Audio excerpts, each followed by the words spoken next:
Strategist, empowering, educating, inspiring, and igniting you to take action with jet propulsion. We assist people to find and embrace their life purpose, live their highest vision, become the best version of themselves, forging a strong foundation so that you can soar to success. For more information, please visit us at coachlorianne.com or ldcstrategies.com. In the meantime, I'm so excited about this episode. We have my friend Deb Mitzel. Deb, I met at during a product. We are both ambassadors for this product called 17 Hats, which we both love. I met her. She is so dynamic, so amazing. I'm absolutely so inspired by what she puts out there. A lover of small business. You need to listen and stay with this episode. Let me tell you a little bit about my darling little friend here. Deb really helps overwhelmed small business owners turn that chaos into clarity with simple strategic systems. And she has decades, believe it or not, when you look at her, you wouldn't know this, but she has decades of experience and a proven track record as both a corporate leader and a creative entrepreneur. She brings structure, strategy, and sanity to the business side of your dreams. She also brings compassion and this beautiful way about her that it just inspires you to just take that next step. She's really, really great at that. And this is something that I am so inspired by her because I love this. This is the geeky part of me, is that Deb really specializes in workflow design, which is so important. And in that program I spoke about, 17 Hats, it has this automation, and she's great about 17 Hat automation and sustainable operations. So you can spend more time on what matters most. And her approach combines a clear, actionable guidance with a genuine passion for helping others succeed. And she works with you to simplify, focus, and build a business that's a blessing, not a burden. And I got to tell you, she certainly does. It's just who she is. You're going to find what looked so complicated. She's going to make it into something so yummy and simplified. You just don't understand it, but you just do it. Right? Deb, welcome to the show. I'm so glad you're here. Thank you. I'm excited to be here. And yes, I love all that. Business is my thing for sure. Yeah, without a doubt, without a doubt. You inspired me from the second I heard you talking on one of our ambassador meetings that we were having. And I was just like, who is that woman? I need to get to know her more. So you go from chaos to clarity. You design a business that's really a blessing and not a burden. I love that you say it. It's a blessing, not a burden. I love what I do. And I just love it when I can automate things and then let that run all nice and it works all nice and pretty while I do what I love most, which is the coaching. So why do so many entrepreneurs end up overworked, and how do you use intentional systems to help them reclaim that time and energy? Well, I think the bottom line for why people are so overwhelmed is that most people start a business a little bit by the seat of their pants. They start out finding that there's something that they're good at Right? that all of a sudden people want from them. So they start doing the thing. Somebody recognizes it as a thing that they need as well. They ask, can you do that for me? And pretty soon they find themselves with a business Yeah. by accident in many cases. So what happens is all of a sudden they're making the money and they're doing the thing that they love. And then it gets to that point where all of a sudden it becomes more and they don't know quite how to handle it. So all of a Yeah. sudden there are taxes and accounting and leads and follow up and all the administrative things that go along with a business. You know, whether you're a photographer or a coach or a massage therapist or whatever it is, you kind of got into this to do the thing. And all of a sudden you find yourself spending more time doing the back end of the thing than the thing itself. Or And so, worrying that it's falling through the cracks because it's just absolutely. too much. For sure. Yeah. So that's where the overwhelm comes from. Pretty soon, you're so busy working with the clients you have that you don't have time to attend to the ones that are interested in what you have to do. And I always say that's kind of the sign, if you will, that you really need to put a system in place. I mean, I'm a big advocate of the first thing you spend money on is some sort of a system because it's that important. But most people just don't recognize that when they first start. And so when they get to that point where they might think or say out loud, I don't have time to take on any more clients. You're overdue. It's time. Yeah, yeah, 100%. It's funny that you say that. And I also caution people, be careful just pulling a system because somebody else uses it. Make Right. sure it's going to work for you. And I know that from personal experience until I got to Mhm. 17 hats. I, oddly enough, got to 17 hats because a photographer friend of mine back in 2018 was out in, I think it was Utah. and he was at one of the Adobe Mm. events because he's a photographer. And Uh-huh. he calls me up. He knows I just started my business. I went out on my own. I left a six-figure job, and I was figuring it out. And he goes, Lorianne, I think I found a program for you. I had not asked him or anything like that. And he goes, "There's Right. this program called 17 Hats." I'm like, well, that's bizarre. And he goes, Mhm. no, it's really cool. You got to look at it. So I was looking at it and I was like, yeah, but this is for photographers. And then when I started really diving in, I was like, well, I could adopt this to Mhm. what I was doing as a coach. And so that's how I got involved with 17 Hats. And I'm so glad that I did. I'm sure you're a founder as well, right? Yes, I've been using it since 2015. And it is a common misconception that it is for photographers. That's what people think. I mean, primarily It photographers are the was. first ones who latched onto it, because at that time it was one of the only decent software in the system or in the universe at that time, so there wasn't much out there and people were looking. And so they showed up at some of those photography conventions, and that's where they found a lot of their founding members. Yeah. And in all transparency, that's how I started using it too. I was doing a side photography business alongside my corporate job. And I just knew that I needed a system. I mean, in my corporate world, we had systems, we had CRMs. I But knew that that was just not an option if I was going to try to take care of people effectively. So I went seeking it out, and that's how I came across it. But at the end of the day, 17 Hats is a system for service providers. So yeah, it doesn't have to be photographers. It can be, again, massage therapists, dog walkers, lawn care people, our you garden name it. walker doesn't Anyone who matter. provides a service. Yeah, anyone who provides a service, it's a great system. Yeah. And I love that. I love the name even more, because we do. We wear 17 hats when we're running a Exactly. business. If we can take those hats and put them into the system, as many as possible, it leaves us doing what our wheelhouse is. And that's Exactly. exactly what this program does. And I love it. You can do scheduling on it. You can do your accounting on it. You can put your products on it. You can follow your clients. I love that each client has their own portal and all their emails, all your notes, all your calls can be put into one place. Yeah. Their workflows are brilliant. That's something that you and I were talking about. And they have this thing called pipelines. That's really great. That helps you work your business as well. There's so many elements. I know that when I got into 17 hats and made that commitment, I Yeah. alleviated myself from five different programs just Right. by getting into 17 hats. Hmm. So I stopped having to pay for five programs and paid for one. And I was like, "Doink, this is brilliant." So Yeah. It yeah, is amazing. And it's just nice, like you said, having everything in one place. And it's one of those things that until you do it, you don't realize how impactful it really is. Yeah, you can duct tape a system together between, sticky notes and spreadsheets and the Google Calendar, or however you're scheduling. There's a number of ways you can do this stuff, but when it's in one little neat package, it's so much easier and it just takes a load off. and it's very intuitive and it looks so simple that it looks like it's not as powerful as it is. Oh, there's texting now too. So you could text right from this product as well and talk to your clients and remind them about meetings or whatever they need to do. So there's just so many great things about it. I've just seen brilliance working in it, and they have this marketplace which helps you with templates. If you don't know how to do it, you could do a pre already proven template. I know you're the marketplace queen. So a lot of your products are in marketplace and you're offering all these services. It's great. I know that you have a not to do list. What's your not to do list? Yeah.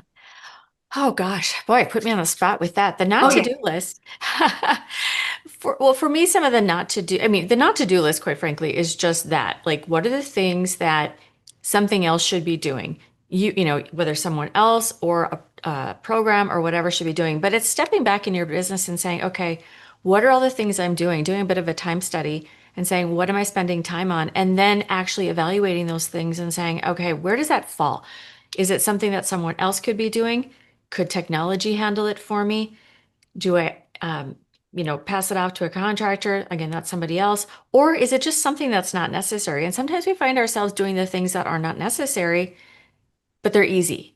And Right. so, that's that kind of that four square thing we've all seen, yeah, exactly. So for me, 17 has taken off a lot of those things that I didn't want to do manually. I mean, I've been a bit of a techie person for years. I mean, in my corporate life, I mean, I was the Palm Pilot era, right? I was Yeah. you know, doing those sorts of things because didn't want those sticky notes on my desk. I mean, so for 25 years, that stuff's been gone from my world. But the not to do's are those things that I can handle with something else. I mean, even in my personal life, I'm an automation person. I do online groceries. I automate as many things as I can because my time is more valuable. And as a small business owner, that's one of the huge things. If you bill, let's say your whatever your services that you're providing, and you can bill $300 for your hour, and it would only cost you $100 to pay somebody to do a particular task, say accounting or the admin features, or pay for the technology to do it. It is such a good use of your money to Yes. have somebody else do that because you can take that time either to go and bring in more income from the service that you provide or just to spend time living. One of the things that I talk about is making your business a blessing and not a burden. And to me, that is having that balanced life. I don't believe balance is 50-50, between work and personal. I think it's a matter of figuring out what that is for you. But when you can leverage tools and technology to give you time back to do more sales, more life, whatever that is, to me, it's a no-brainer. You have to do it. A no-brainer, yeah, Mm. 100%. As we're talking, it's so funny. As we're talking, I just noticed that, I get alerts. I just noticed that two quotes went out in the contract. Mm-hmm. Talking here. We're talking and it's doing all that stuff Right. because I've already preset it up and it that organization gives you that clarity, that Yeah, openness that allows abundance to come into you as well. To speak a little woo woo, ask for if you sure. can. And I like to talk about, and you talk so well about why doing less can grow your business faster. Um, Hmm. let's talk a little bit about that because that's really satisfying to me. That Yeah, you don't have to be working hard. You just have to work smart. absolutely. Yes, the working smarter, not harder thing is real. It's a And I thing. think, we're talking a lot about technology here, and one of the ways that you can work smarter is through the use of technology, but I think it's also daunting for a lot of people in that they don't know where to start because, like I said, we talked about that overwhelm at the top. Well, people get overwhelmed because they just start doing the thing and they're not really recognizing what it is they're doing, how they're doing it, when they're doing it, all the things. So when it comes to the point of actually either having to hire a VA to help out or get technology that will help out, it all sounds well and good, but there has to be some planning that goes into that as well. And Yes. so that is stepping back a little bit and addressing what is it I'm doing? And so I call that process mapping, but basically Yeah. stepping back and going, okay, what is the process that I'm doing with my customers? Because you can't save yourself that time and work smarter until you do a little bit of work. So that's always a lot of pushback when people, they're like, I'm so busy, I don't have time to take to implement this system. Well, my friend, you don't have time not to. That's Yeah. that's the bottom line. If you take the time here, You you save so much you save later. so much time in the future. The other thing with the process mapping, as you call it, what it allows you to do, and this is an important element I even tell my clients, is that you need to understand what you're asking for when you do hire somebody. So if you Yeah, don't understand what your expectation is, how do you train them? How do you get them absolutely. how do you onboard the people working for you? And how do you know you're getting your value if you don't understand what they're doing? So when you hire somebody blind and they're like, "I'll take care of it." I'm like, no. Yeah. So let's go through what steps you're going to be doing. So because Mhm. there's a difference between paying them for a learning curve, which is Right. sometimes an option for you because it Mhm. will cost you less while they learn something and they do it at the same time if that's what you want to do. I Right. don't recommend it, but you can. Or you can get somebody who knows what they're doing, but you also need to understand what they are doing so Mhm. that expectation management can happen there. And then so you can offset it and you don't have to think about it because you know they got it and you can see, you know what to look for, and you know that it's working. That especially with 17 hats, you got to make sure the thing works. Mhm. So I think that's an important element, don't you? Absolutely. And that's one of the things it's a service that I actually started offering is this process mapping service. I mean, it's the first thing I do if I'm helping somebody set up their 17 hats account like from scratch. Yeah. That's the first process. I can't walk in and do it for you. I need to have a good conversation with you. I need to understand how do you run your business. But how many times have you heard, and I've heard it a million, and I'm sure you have too, where somebody tries to hire somebody, whether it's a VA or some sort of contractor, and they just want to pay them and have it all go well, and then A month to 3 months down the road, they're like, oh, that didn't work. They just didn't get it, all the things.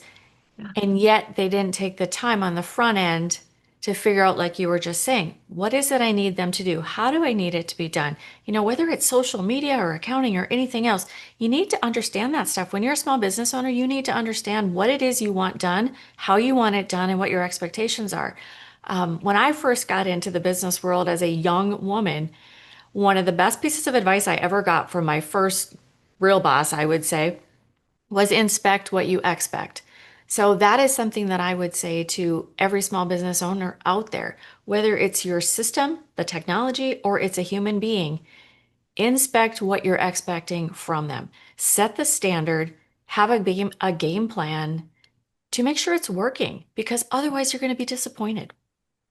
Yeah, 100%. Oh my gosh, yeah. And I think it's really important if you don't understand process mapping, if you don't understand what your process is, if you don't understand your client's journey, if you don't understand what your journey is in through all that process, Mhm. really important to get someone to help you out, someone like you, Deb, to help you out, that coach to help walk alongside and help you understand. You will learn it faster, you'll get further faster. And that's what I love about you. You took me, you take other people, and you help us go further faster because you really understand what that process is, whether it's 17 hats or another product. It's about really building your business by taking those steps. We've made the mistakes.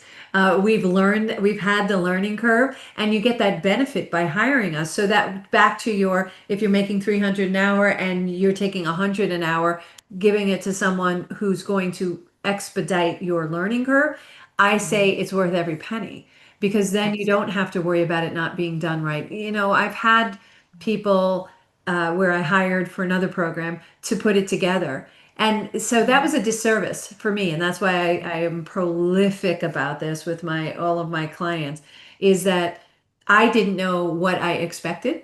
I didn't know what they did. So I couldn't fix it or duplicate it when I found the mistakes. I had to rehire that person. And that's Right. not what I wanted to do. Now I felt like I was tied and I didn't like that. I didn't like that at all. And Yeah. so I needed to understand. It was a great learning Yeah. opportunity for me, to understand that. And I know that you help people over that hurdles. You talk about boundaries as a business tool. Let's talk a little bit more about boundaries as a business tool. Love this conversation.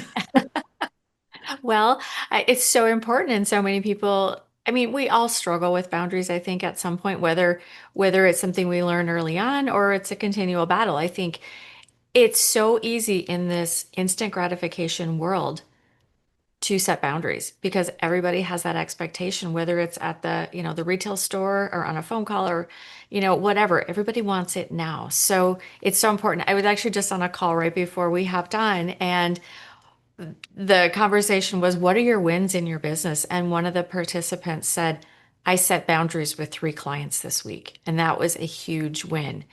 And and we've talked about that many times among, other small business owners, whether it's setting the boundaries of when you will get back to people, when you answer emails, when you will take appointments. I'm somebody who, I mean, I retired from my main job and now I started my small business.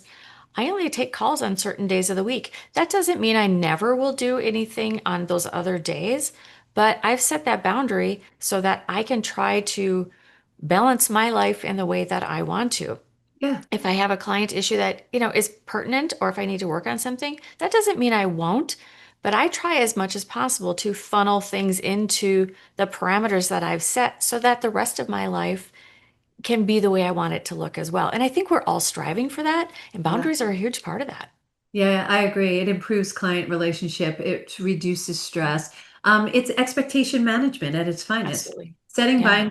boundaries is that. I had a real quick story. I had a client. He was an attorney. He still is. He's a very good attorney. But he had an expectation, and I was literally. It was a Saturday. I really don't take calls on the weekends. That's family time for me. But Right. if it's an emergency, like to your point, you will make time. Mhm. I'm up on a lift. I was skiing. My phone's going off. It's like it's on fire. I was like, what the heck? Yeah. Somebody, somebody must be dying or bleeding somewhere. So I Right. get to the top of the hill, I get off the lift and I talk to him and he needs something taken off of a website. And I'm like, what now? I was like, you're blowing up my phone for that. Why? And he goes into this whole thing about what it is and blah, blah, blah. It was really important. What he was asking, I couldn't do because he had partners and I had to go to the other partners to get their permission as well. Because it was a big ask. Sure. And all I was thinking was this could have waited till Monday. So Mhm. on Monday morning, I had a conversation, a real sincere. I waited till the Monday, and I had a conversation, and I said, next time, I'm always available for you. However, I really want you to think, is this really something that can't wait? Right. Can it wait till Monday? And I said, and please don't ever put me in a position where you're trying to put me intentionally or unintentionally between you and your partners. So that was not okay. And I have an obligation to all three of you, not just you. And he was like, I'm so sorry. I'm so sorry. Now he texts me, can I call? Yeah, exactly. So that's an example of Mhm. boundary setting where it's For it's sure. okay to have those adult conversations. At that Absolutely. moment, his hair was on fire. I get it. Hmm. But I also had to play adult and say, not now. You're going to have to wait till Right. Monday morning, you Well, and know? that's the thing. We need to set those expectations in our business. Again, in a lot of cases, we're talking about, service providers and, whether you provide products or not, that's, it goes along with the same line of thinking. But setting expectations, whether that's in the form of just the initial conversation about working together, followed up with contracts, followed up with just how we communicate on a regular basis. I had a situation just recently where I know I'm going to be out of town for a period of time. I'm going on vacation, and I've been prepping my people all along to say, basically, I need your things by this date, or you run the risk of it not happening before I go. And I will not be working when I'm gone. So, Right. just an FYI. And people appreciate that. It's just an Sure. awareness. But then it also puts the onus on them to know, okay, if I don't do my part, my expectation won't be met. And so Right. the boundaries go both ways. And I think it's really important for us to recognize that is not a evil thing to have boundaries. It's just required. 100%. 100%. You're listening to Healthy Lifestyle with Lorianne. We're going to come back with Deb Mitzel in just a few. We're going to take a short break. We'll be right back.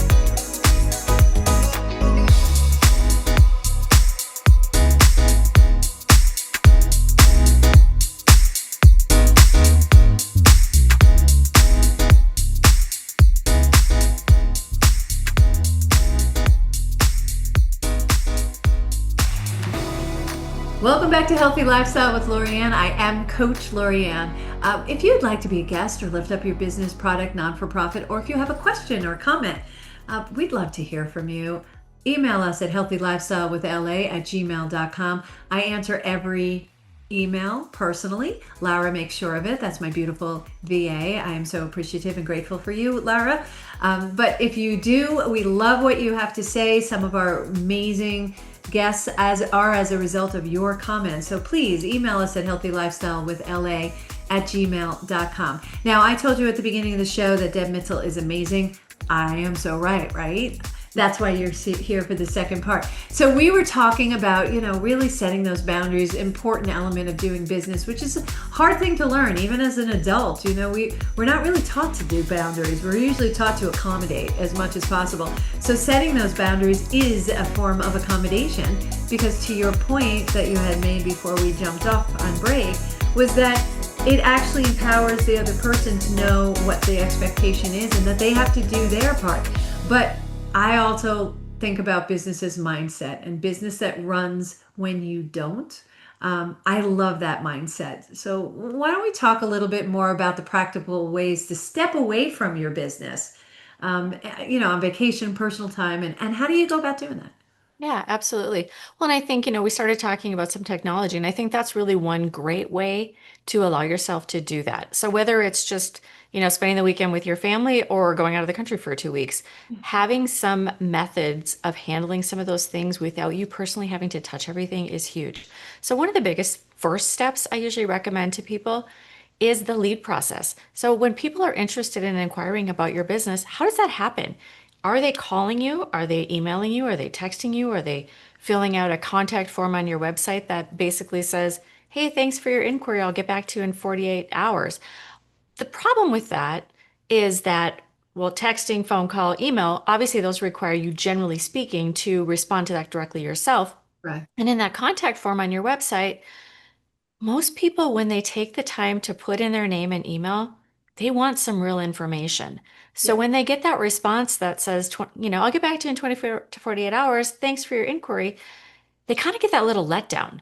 They want to know a little bit more about you. So whether you're, a photographer or a coach or whatever, they want something that comes back to them that says, hey, thanks for inquiring about this. Here's a little bit about that, how that works. If you're interested in taking the next step, let's hop on a call.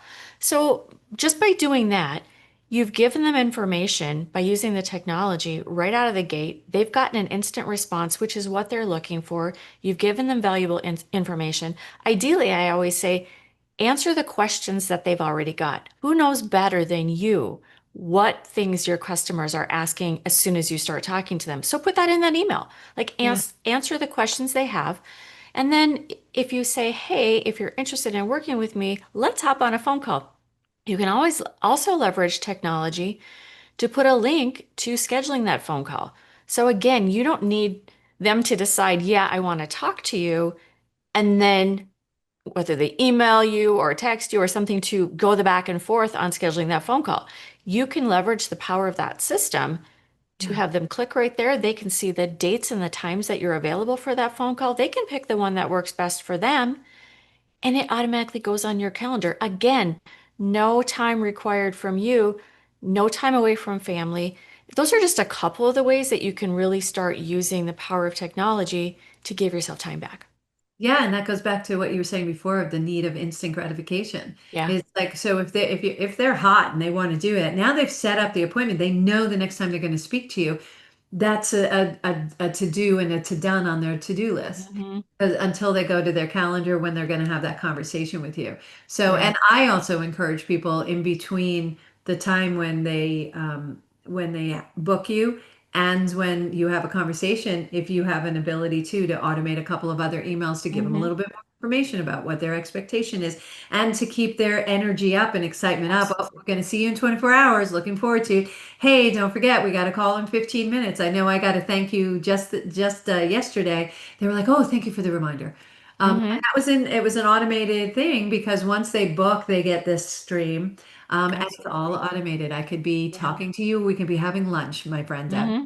Exactly. And this is going out, Yeah, and I like that. It really protects you from not falling apart or not things falling between the cracks because that's a lost missed opportunity, right? absolutely.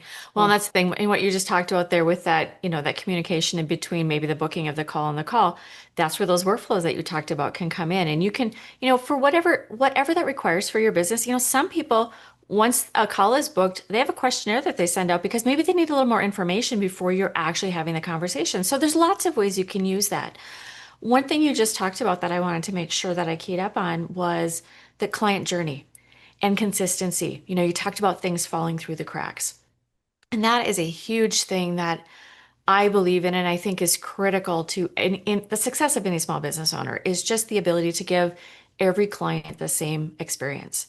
yeah. And so that's one thing that we as small business owners often fall down on. When you're just flying by the seat of your pants and winging it, you might have this one client that you did all these great things with, and they raved and ranted to their best friend about how so and so took care of them, and this was the experience, whether it was a welcome gift and a thank you, and whatever was involved, they loved it. And they couldn't say enough good about you. And then they referred their best friend.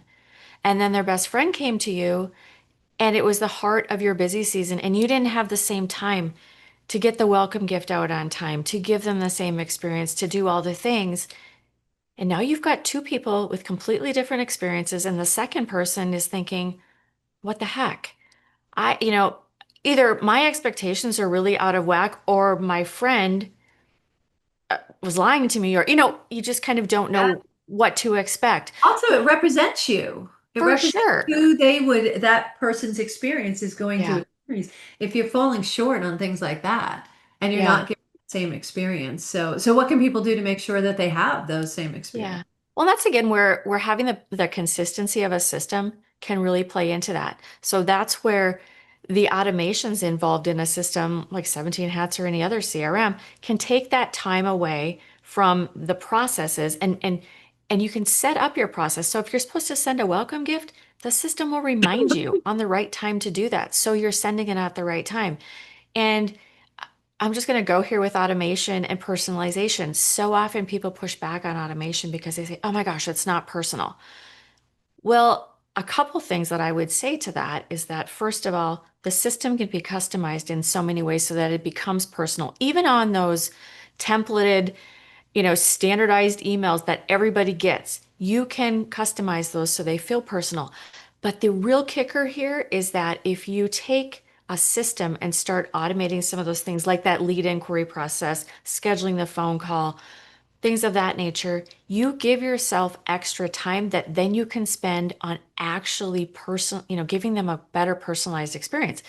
Whatever that looks like for you, but you now have the bandwidth in the room in your process to breathe where you can do an even better job of that. Yeah, yeah, 100%. It's about strategy. If you have Hmm. that strategy first, For sure. then you know exactly what you need to set up. And I think you have a strategy first, set up second, and the fact that that matters in a small business so very much. Without a strategy, if you're just shooting at the wind, it's Yeah. gonna look like you're shooting at the wind. If you have a strategy, it's seamless, and that's why the automation is so good. So I don't think it's impersonal. To your point, you can modify it to reflect your voice. Hmm. And so those the hits that you have, it will definitely be something that you would say if you were on a phone call. I get that a lot. It's like, oh, when I read your emails, it sounds just like you. And I was like, Right. yup, That's because the by way that you design. speak. So what, another role of automation, not animation, automation. I love using that for more human connection. Mhm. What is that role? How can people use that so that they can get more connection with people? Well, I think again, just even in the time Kind of saving. debunking that myth that you were just Yeah. saying about information. Yeah. Well, I think for me, or what I think of when you say that is it comes down to, again, I am offloading some of the basic tasks that have to happen with every single situation. And by offloading those tasks in a way that's still personal, but happens when and how it needs to, it gives me the bandwidth to be more personal with people. So whether that's getting out and networking and meeting more people face to face, or having a connection call that maybe you didn't otherwise have time for, or just spending a little more time in the service or maybe even prepping for the service, whatever that looks like. If you're a coach and maybe you typically don't have 15 minutes before each call to kind of get yourself prepped and ready to go, but if you take off some of the extra tasks on your plate, all of a sudden now you can do a better job with the other things, which can lead to better connections, more sales, more repeats and referrals, all the things, and a better, happier life, quite frankly. Without a doubt. There's something that you say, and I love this, that the client experience is your secret marketing tool. Oh my gosh, yes. Yeah. So please talk to us about how a well-designed onboarding process, dear God, talk about this, can increase your referrals and repeat business and just client satisfaction. Yeah. Well, and again, I think it really comes back to that very first initial inquiry and how that gets handled. Because if you don't handle the lead properly right out of the gate, you don't get the chance to do all the things involved with providing the service and following up and doing a good job on that side. So it is super important to start off from the very first inquiry in a consistent, well-oiled machine manner. It's super important because if you don't do that right out of the gate, you just don't have the opportunity to do the rest. You can be the best at something, but if you didn't handle getting to the point of getting to do the thing, it just doesn't really matter. So the the onboarding process, from the lead coming in to that communication to the phone call to providing quotes and contracts and all the things that are part of your process of a client becoming a client, having that dialed in and really set in stone is going to be massive in terms of how your conversion comes down the line from that. And when I'm talking conversion, I mean converting to sales and Yeah. dollars and client satisfaction. And people do want to know what's expected. I mean, they want to know what to expect from you. Or they want to know what to expect that you expect from them. So it goes both ways. Yeah. And all of that can be built into your processes so that they feel super excited about wanting to work with you. If you again start off with, thanks for your inquiry, I'll get back to you in 24 to 48 hours, I'm out. Like, I'm not excited anymore. Yeah. So give me a reason to be excited. Tell me what I want to know. Help me get to know who you are, what makes you different, and why I should want to work with you. And you'll keep me engaged. If you Yeah. don't do those things, we all know most people when they're filling out an inquiry form, unless you do something that absolutely no one does, which that's pretty rare, they're also inquiring of two other people. Sure. So the person who responds in the best manner and gives the best information is going to win every time. Yeah, I agreed. And a lot of times you hear people aren't converting, they're not closing the business, um, because they say, well, they can't afford it, or it's the money. It's never the money. Right. Because when people spend $7 on a cup of coffee, clearly it's Right. never the money. We always pay for what we want. Hmm. So when I see that happen, it's usually we're not answering some questions that they have enough that they're going to use that easy excuse because For it's really sure. hard to get around that, right? That's an easy excuse to not do it. Right. So that's when people start negotiating and doing things like that. What do you feel about negotiating your prices? Well, it's one of those things again. I think we invite negotiation when we don't build value right from the start. Yep. So I think when you talked about boundaries earlier, I think negotiation is all a part of boundaries, and you need to set the stage. So if you're not clear on what it is you do, how you do it, what you provide, and the value you bring, you will let people poke holes in what you offer super easily. Yeah. So it's kind of that standing in your power. I'm good at what I do. This is why it's valuable. And it may or may not be for you, but that doesn't mean it's negotiable. Yeah. So I think just finding yourself and your way in what it is you're providing and being confident in it will take you a long ways. I mean, nobody likes rejection, but it's a fact of life. And it's better to know what you do, how you do it, and why it's valued the way it That is, and that you're bringing that value than to undercut yourself, be frustrated about it, and at the end of the day, that's not a relationship that typically generally works out.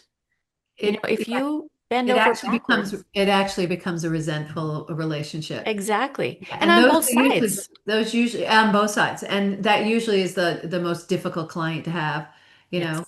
And Yes. that's not understanding and knowing your value, and that's knowing it to your depths, because we send off this energy, right? Mhm. Nonverbal is 90%, 10% is verbal. So if you are sitting there going, yeah, my prices, and you kind of non-verbally, bodily are like Right. uncomfortable, or even with your Mhm. languaging or your sentence, and you're not Mhm. confident, people are going to pick up with that. They may not connect the dots as to why, but they're going to be like, something's not right. I don't feel right. Exactly. I don't feel like making this commitment. But to your point is if you invite them with understanding what your value is and you're clear at what your value is, Mhm. that never invites negotiations. That's like, okay, we don't go into a grocery store and negotiate that. We don't go into a doctor's office and negotiate their fee. So Mhm. why is it that somebody would want to negotiate your fee? It's because it's just non-negotiable. But Right. it starts with you, don't you think? Absolutely. Well, that's the thing. I think it's one of those things that I know people struggle with. And I mean, I talk to people all the time that struggle with pricing. But at the end of the day, yes, when someone asks to negotiate, it's because we've shown a chink in our armor. We Yeah. haven't shown up feeling confident in what we do and how we do it and the price that we're asking for. So when that happens, we have to look in the mirror and go, okay, What is it that I need to do differently to be comfortable with this? And something else that I think is really important, and I hear it a lot. I work with a lot of photographers, and so I hear it more there, but I hear it from everybody. And it's just that you need to understand that you are not necessarily your client. So what you will pay for and what someone else will pay for are not the same thing. So, as an example, if you're a photographer and you've got all the equipment and you know how to do all the things, you might think you don't want to pay another photographer what you're charging. I get that, but Yeah. you're not them and they're not you. Right. And so you have to understand that there are people who will value what you do and how you do it and in the way that you charge for it, and they'll walk away happy. Anytime you undercut yourself, you're going to have the most frustrating client experience of your life. So it's just not worth it. 100%. I always say, what will get you off the couch away from your family? Yeah. What fee gets you off the couch that you're okay leaving the couch, leaving the Right. family to go? Hmm. That's your fee. That's your fee. Just Exactly. oversimplifying it, but just when somebody starts to think about it, it's like, where do you feel comfortable? Like when you get off the couch, you don't feel like resentment or any other negative feeling when you go do that. The other thing is, so we talk about people who are we talk about technology, the importance of automation and things like that. And there are Mhm. people out there who aren't, they're like, oh, I'm not technical. I can't do that. Yeah. Well, first, I don't like the word can't. That's a won't, not a can't. But, hiring someone like yourself to help them learn the technology, it's not that difficult. I had a client who, two things, it was about value and it was about technical. First, she called me up and she goes, I have a problem. And I was like, okay. And she said, I have people asking me if I have coupons. She was a hairdresser. Mhm. And she goes, I said, well, do you want to offer coupons? And she goes, no. And I was like, well, then they're not your client. And Right. she goes, but they're asking. And I was like, well, they can ask, but then do you want to offer them coupons? And she goes, no. And I said, well, then they're not your client. So the answer is I don't do coupons because that's an element. It's okay to ask the question. Hmm. No is an okay answer for that. And the other thing is, oh, I forgot what I was going to say. There were two points I was going to make with this particular client. Yeah. Oh, I can't remember the other thing. It was about the process, bringing people in. But she was so cute when she said that, and she goes, "Yeah, they Yeah. aren't my clients, are they?" And I said, Yeah. "It's not a bad thing. It's just there are places where coupons are okay, and that works for that. And there's a use for coupons if you want to attract new business, if that's what you want to do, or there's a place for you to have a certain value." And she goes, "I don't want that type of client." Because I feel like they'll negotiate with me forever. And I was like, well, you open the door, Right. they're always having that you're creating that expectation, right? Hmm. So that's an interesting element with going through that process. Yeah. What's your secret? What's your secret to what you do? Oh my gosh. I don't think there's a secret. Um, I think when I think about what it is I do and the way I view what I do, and I am in this season of life where I've spent 30 years in another industry, and I kind of feel like I'm in the space where what I'm here to do is to help others move forward faster.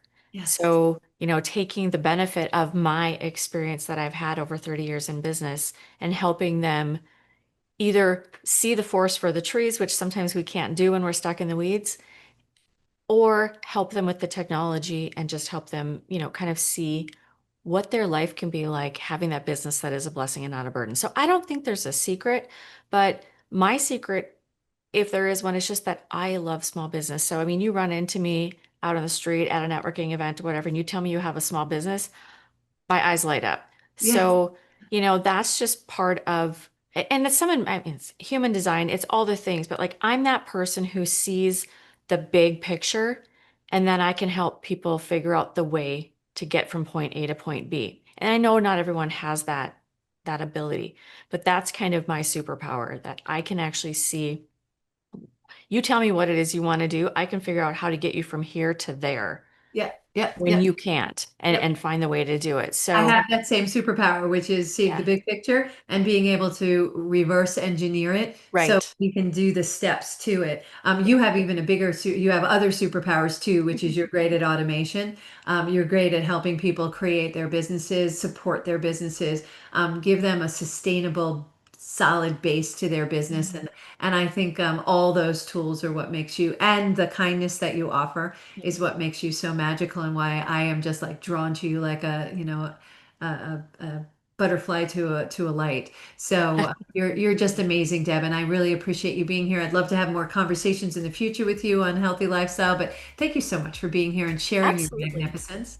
Yeah, thank you for having me. It was really fun. I love having conversations like this, so anytime. Oh, I can tell because it was so easy. The time went flying by. All Deb's information is with this episode, so please follow, like, and share. And please share with other people. Make sure that you do that. Thank you all for joining us today on Healthy Lifestyle with Lorianne. I hope we earned the privilege of your time. Again, I want to thank our guest today, Deb Mitzel. You're amazing. Look for our show next Saturday at 3 p.m. on JVC Broadcasting and iHeartRadio. And we can also be found on all major platforms, and we'd be so grateful if you please like, follow, share, subscribe, and comment. And we look forward to seeing you next time. Until next time, I am Coach Lorianne, America's #1 Take Action Success Coach and Strategist. Let your dreams be bigger than your fears, and let your life be filled with joy. See you next week. Thanks, Deb. Thank you. This was fun.